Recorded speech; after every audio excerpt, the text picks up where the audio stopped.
नमस्कार दोस्तों, स्वागत है आप सभी लोगों का हमारे चैनल ट्रेडिंग विद अतुल में। आज हम बात करने वाले हैं यस बैंक लिमिटेड के बारे में। आज के दिन गाइस यहाँ पे मार्केट नॉर्मल रहा। वैसे देखा जाए तो यहाँ पे निफ्टी 50 में सबसे ज़्यादा गिरावट देखने को मिली है, बट अपने शेयर में एक तरीके से पॉजिटिव ही देखने को मिला है। बट गाइज यहाँ पे आरबीआई की तरफ से एक बड़े अपडेट निकल के आए हैं बैंकिंग सेक्टर के लिए, जो कि नई ऊंचाइयों तक लेके जाने वाले हैं। आरबीआई का मेन फोकस यहाँ पे ग्रोथ पे दिखाई दे रहा है। तो चलिए गाइस शुरू करते हैं हम अपना वीडियो।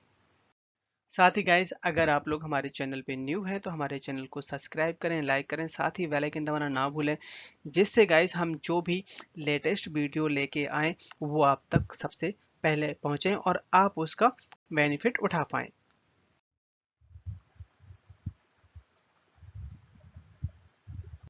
ओवरऑल अगर यहाँ पे मार्केट में नजर डाली जाए तो यहाँ पे आप देख सकते हैं कि निफ्टी 50 में करीबन 33 पॉइंट्स की डाउन साइड देखने को मिल रही है और बैंक निफ्टी में मामूली सा तेजी है। आईटी में सबसे ज्यादा तेजी देखने को मिल रही है, करीबन 184 पॉइंट्स की तेजी दिखाई दे रही है। आरबीआई की तरफ से बैंकों के लिए एक बड़ा अपडेट निकल के आया है। यहाँ पे उन्होंने 12 मई को इन्होंने बोला हुआ है कि करीबन यहाँ पे जो भी ट्रांजेक्शन हो आप इंश्योर करें, और जो ये जो ट्रांजेक्शन होगा London inter bank offer rate जो 1 जुलाई 2023 से स्टार्ट हो जाएगा, उसके पहले जो भी ट्रांजेक्शन आप कर लें, बट उसके बाद अभी कोई ट्रांजेक्शन ना करें। इसके अलावा गाइज बैंक की तरफ से एक बड़ा अपडेट निकल के आया है। यहाँ पे मीटिंग हुई है, बहुत बड़ी मीटिंग हुई है, और जिसमें ये जो इन्वेस्टर है, इन्वेस्टर के साथ आप देख सकते हैं बजाज होल्डिंग, बंधन म्यूचुअल फंड, बड़ौदा बीएनपी, इसके बाद है आपका one up financial, SBI pension fund, जो कि बहुत सारे यहाँ पे फंड्स हैं जिनके साथ आज बैंक ने मीटिंग की हुई है। इसके अलावा गाइस क्या है कि बैंकों ने आरबीआई से यहाँ पे प्रोविजन के ऊपर एक नई गाइडलाइन के लिए बात कही है। पहले क्या था कि यहाँ पे प्रोविजन साल 2 साल के बाद यहाँ पे डाल दिया जाता था अगर कोई भी लोन चुकता नहीं होता था, बट यहाँ पे आरबीआई की नई गाइडलाइन के हिसाब से करीबन 1 क्वार्टर के हिसाब में अगर आपका कोई लोन पूरा नहीं होता तो वो प्रोविजन दिखाना पड़ता है, एनपीए में आ जाता है। तो यहाँ पे बैंक आरबीआई से इस तरीके से रिक्वेस्ट कर रहे हैं, अगर ये चेंज हो जाता है तो यहाँ पे यही बैंकों के एनपीए कम दिखेंगे और ग्रोथ ज़्यादा दिखेगी बैलेंस शीट में।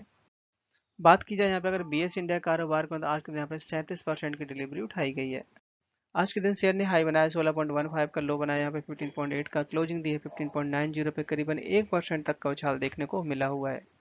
चार्ट पर नजर डाली जाए तो यहाँ पे आप देख सकते हैं 15.9 पे शेयर काम करता हुआ देखा जा रहा है। जैसे ही यहाँ से 15.5 रुपए के ऊपर निकलेगा 16-17 रुपए तक जाता हुआ देखा जा सकता है, बट यहाँ पे अब काफी टाइम बिता चुका है 15.9 पे, और नीचे की तरफ सपोर्ट रहेगा आपका 15.5 का।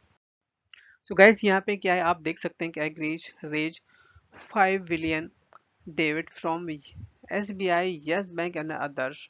तो यहाँ पे भी रिसेंटली यहाँ पे एक बहुत बड़ा लोन लिया है। इसके अलावा और भी फाइनेंशियल इंस्टीट्यूशन से भी लिया हुआ है इसने। और लास्ट मतलब बात करेगा अगर हम अप्रैल 2022 की, तो उस समय भी इसने काफ़ी ज़्यादा इन्वेस्टर से आप देख सकते हैं कि $4 लाख जो कि पिछले साल लिया गया था। और इनका जो मेन काम क्या है, एग्री फूड प्रोसेसिंग के ऊपर है, और ये अपने इसको इंटरनेशनल मार्केट तक लेके जाने वाले हैं। और ये जो कंपनी है 2020 में ही स्टार्ट हुई है और काफ़ी ज़्यादा तेज़ी से बढ़ती हुई देखी जा रही है। सो गाइस क्या है कि यहाँ पे Cashfree payment partner with Yes Bank to offer global collection service for exporter.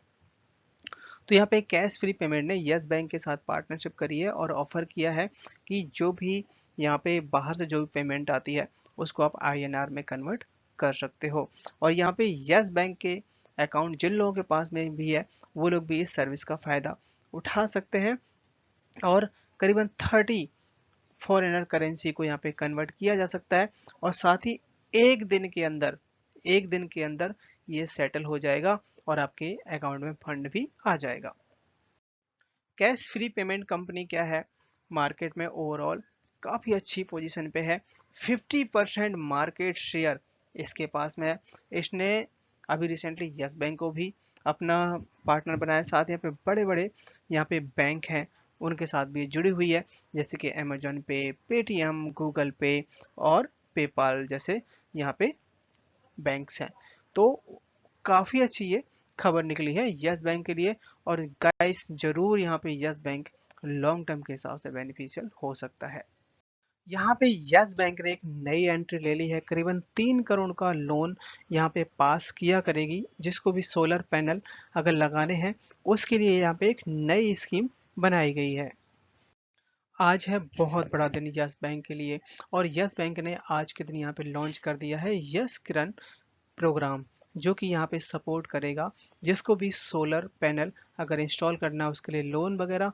जो इसमें शामिल रहेंगे स्मॉल मिड साइज के इंटरप्राइजेस शामिल रहेंगे, जिसको बैंक यहाँ पे लोन देगा, करीबन 3 करोड़ के आसपास का लोन देगा। और ये एक तरीके से यहाँ पे power and fuel the bank set, मतलब ये पावर और फ्यूल से रिलेटेड है, जो कि यहाँ पे बैंक यहाँ पे लोन प्रोवाइड किया करेगा। सो गाइस एक नया तरीके से नई उस पे यहाँ पे यस बैंक ने एंट्री ले ली है।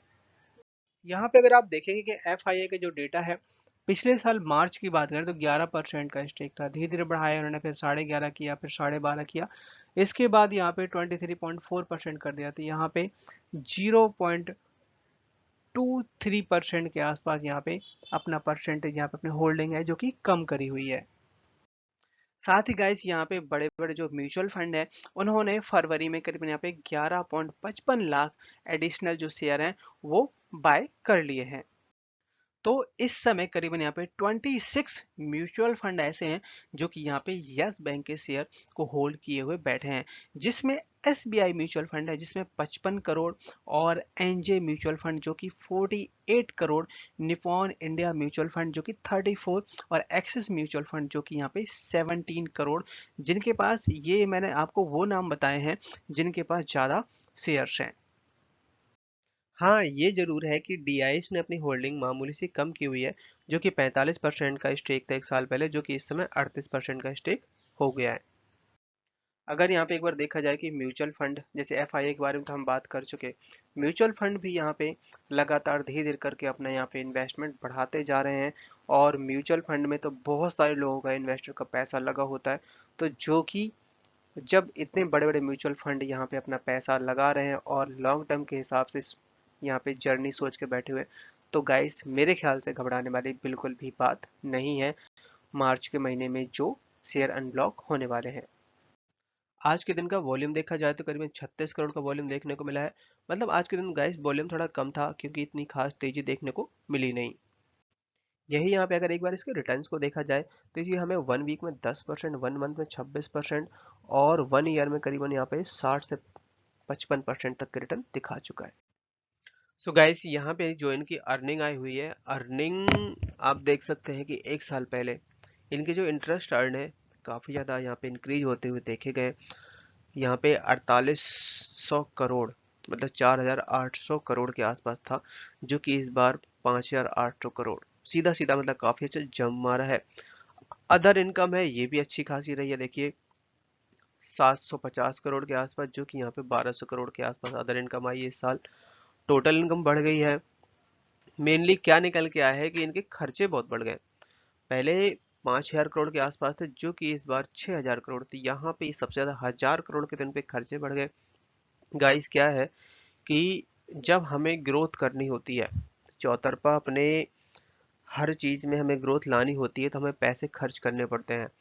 और उसका जो इम्पैक्ट है, जो हमने पैसे खर्च किए, वो टाइम लगता है। हर जब जहाँ जहाँ पे हमने पैसे खर्च किए हैं, जहाँ जहाँ पे पैसे इन्वेस्ट किए हैं, जब वहां से वो आउटपुट निकल के आएगा ना, तो बहुत अच्छा आउटपुट निकल के आएगा। तो यहाँ पे अभी हमें इंतजार करना पड़ेगा उसके आउटपुट का।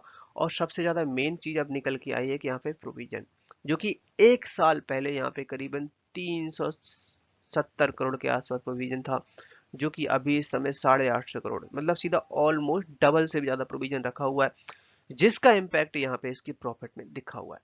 अगर ये प्रोविजन कम हुआ होता या सेम हुआ होता जो कि पिछले साल था, तो इस बार के नंबर्स ना करीबन 400 करोड़ के आसपास प्रॉफिट दिखाता बैंक। तो यहाँ पे बिल्कुल भी घबराने वाली बात नहीं है। और मंडे के दिन में भी हो सकता है थोड़ा बहुत गिरे, बट ऐसा नहीं होने वाला कि 15 रुपए शेयर पहुंच जाएगा, 16 रुपए पहुंच जाएगा, ऐसा नहीं होने वाला। अब एक बार इनके एनपीए के बारे में बात कर लेते हैं। ये भी अपने पास एक साल का डेटा है। इधर देखिए आप, यहाँ पे 28,654 करोड़ का एनपीए था, जो कि इस बार करीबन 3,900 के आसपास एनपीए रह गया है। क्योंकि अभी रिसेंटली इन्होंने जितना इनके पास जेसी फ्लावर को इन्होंने बैड लोन था वो सेल कर दिया है, जिसका इम्पैक्ट यहाँ देखने को मिला है। बट एनपीए गाइस थोड़ा और कम होना चाहिए था, क्योंकि ऑलरेडी इन्होंने सारा अपना खत्म कर दिया था।